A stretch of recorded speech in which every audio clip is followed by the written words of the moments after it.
तो चलिए सीधे इस एक बड़े सवाल पर आते हैं। क्या ये ब्रह्मांड, ये हमारी पूरी की पूरी असलियत सच में एक दिव्य सपना हो सकती है? एक मिनट के लिए सोचिए, रात को हम जो सपना देखते हैं वो कितना असली लगता है ना? उसमें हम हंसते हैं, दौड़ते हैं, सब कुछ सच लगता है। पर जैसे ही आंख खुलती है सब गायब। तो क्या ऐसा हो सकता है कि ये जिंदगी भी बस एक सपना हो? और ये कोई कोरी कल्पना नहीं है, बल्कि एक बहुत ही गहरे दार्शनिक सवाल की तरफ इशारा है। और देखिए, ये कोई नया आइडिया नहीं है। हजारों साल पहले योग वाशिष्ठ में ऋषि वशिष्ठ ने बिल्कुल यही बात कही थी। उन्होंने समझाया कि जिसे हम ये ठोस दुनिया मानकर बैठे हैं, वो असल में हमारी चेतना के अंदर ही बनी एक रचना है, बिल्कुल एक सपने की तरह। तो सवाल उठता है कि अगर ये एक सपना है तो फिर ये बना कैसे? ये पूरा कॉस्मिक ड्रीम, ये ब्रह्मांड आखिर अस्तित्व में आया कैसे? अच्छा, इसको समझने के लिए एक बहुत खूबसूरत एनालॉजी है। सोचिए कि एक बिल्कुल शांत झील है, एकदम स्थिर। वो झील है शुद्ध अनंत चेतना, मतलब ब्रह्म। फिर उसमें एक जरा सी हलचल होती है, एक हल्का सा कंपन, एक इच्छा, और उस कंपन से उस झील पर लहरें उठने लगती हैं। जानते हैं वो लहरें क्या हैं? वो लहरें ही ये पूरा ब्रह्मांड है। और इसी क्रिएटिव पावर को, इसी रचनात्मक शक्ति को माया कहा गया है। अब देखिए, माया का मतलब धोखा या इल्यूजन नहीं है, जैसा कि हम सब आमतौर पर समझ लेते हैं। नहीं, माया वो जादुई ताकत है जो उस एक अनंत चेतना को हजारों लाखों रूपों में दिखाती है। मतलब हम सब में और इस पूरी दुनिया में। ये कोई धोखा नहीं है, बल्कि ये तो सृष्टि का अनुभव करने का एक तरीका है। वेदांत का ये बहुत मशहूर सूत्र है, ब्रह्म सत्यम जगन मिथ्या। इसका मतलब ये नहीं कि दुनिया झूठ है, नहीं। इसका मतलब है कि दुनिया की अपनी कोई अलग इंडिपेंडेंट रियलिटी नहीं है। ये ठीक वैसे ही सच है जैसे हमारा सपना हमारे लिए सच होता है। मतलब ये उस चेतना पर टिकी हुई है जो इसे देख रही है। अब एक और दिलचस्प बात पर गौर करते हैं। जब हम अपने सपने में किसी से बात करते हैं, किसी कैरेक्टर से, तो वो कैरेक्टर असल में कौन होता है? वो हम ही तो होते हैं। हमारे ही मन का एक हिस्सा एक दूसरा रूप लेकर हमसे बात कर रहा होता है। बिल्कुल इसी तरह इस कॉस्मिक ड्रीम में हम सब उसी एक चेतना के हिस्से हैं जो एक दूसरे से बात कर रहे हैं, मिल रहे हैं। तो फिर सवाल ये है कि अगर हम सब एक ही हैं, तो फिर ये मैं और तुम वाला, ये अलग अलग होने का एहसास क्यों है?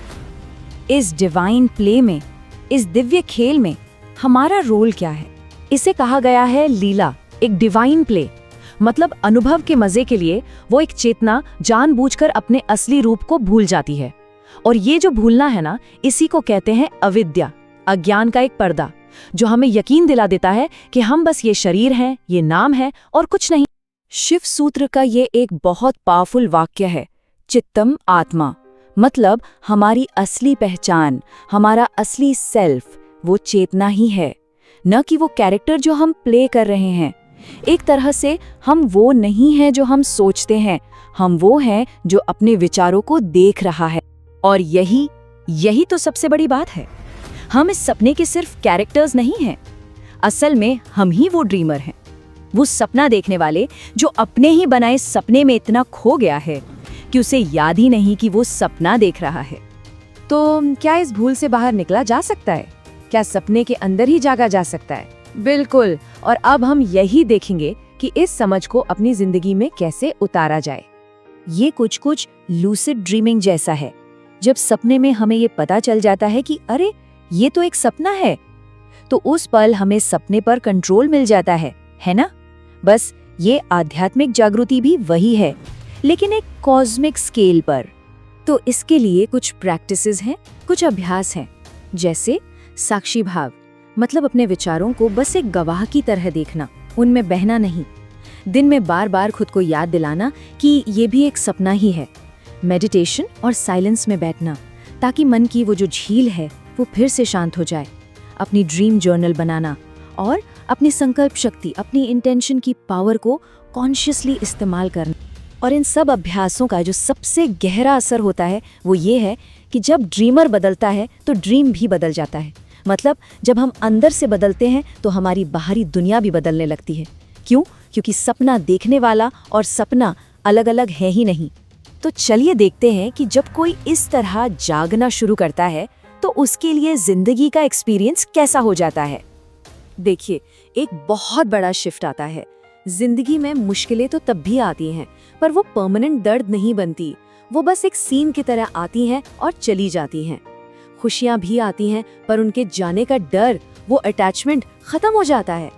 और सबसे बड़ी बात, हमारी पहचान वो एक छोटे से मैं तक सीमित नहीं रहती, बल्कि हम खुद को उस अनंत चेतना के तौर पर महसूस करने लगते हैं। और आखिर में ये रियलाइजेशन होता है कि देखने वाला यानी दृष्टा, जो देखा जा रहा है यानी दृश्य, और देखने की जो प्रोसेस है यानी दर्शन, ये तीनों असल में एक ही हैं। इनके बीच की जो दीवार थी वो गिर जाती है और सब कुछ बस एक ही चेतना का खेल लगने लगता है। तो इसका मतलब क्या है? क्या जागने पर ये दुनिया गायब हो जाएगी? नहीं, बिल्कुल नहीं। इसका मतलब ये है कि सपना खत्म नहीं होता, बल्कि वो रोशन हो जाता है। आप उसे अज्ञान के अंधेरे में नहीं, बल्कि ज्ञान की रोशनी में देखते हैं। जिंदगी वही रहती है, बस उसे देखने वाला जाग जाता है।